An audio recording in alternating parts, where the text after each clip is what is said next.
Just one body? I asked. In that location? One so far. Kyle Miller's voice came through the speaker on my cell phone in patchy fits and starts. Our team at the scene says there was a body cataloged near the front of Zapata's truck. I sped along a middle-of-nowhere stretch of highway, the signal just strong enough to make out what he was saying. No mention in the report of tattoos, but they're trying to work fast. The Mexican authorities are making things difficult. I wonder how many of the Federales response team are on Zapata's payroll. I mused. From what I'm hearing, I'd say more than a few. Where did they take the other bodies?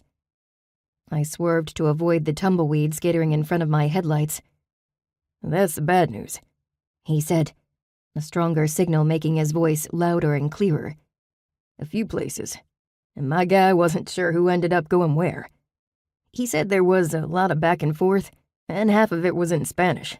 And he was trying to finish tracking evidence markers before they blew away in this wind or got picked up by someone else.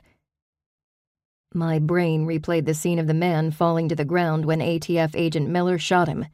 The large tattoo of a monster with dripping fangs on his forearm standing out like it was branded there in neon. I had seen the same tattoo in my sister's bedroom the night she disappeared. 3 days before her body was found on a lakeshore, more than 20 years ago.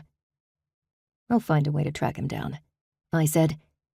You really think this guy killed your sister, McClellan? This guy? I don't have any idea. The guy with the exact same tattoo was there in the room, that's all I know. But it's the first real lead in our case in years. We have a brewing shitstorm of international proportions here, Miller said.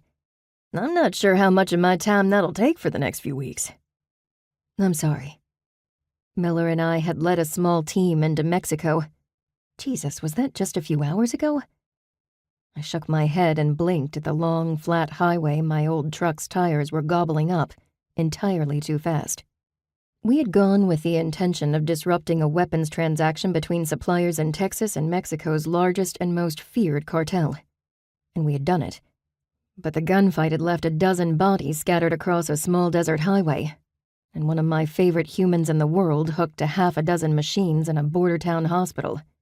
I had been the one who insisted we go right then, with backup too far away to arrive in time, because my husband was embedded undercover in the cartel, and I was afraid they were going to figure him out.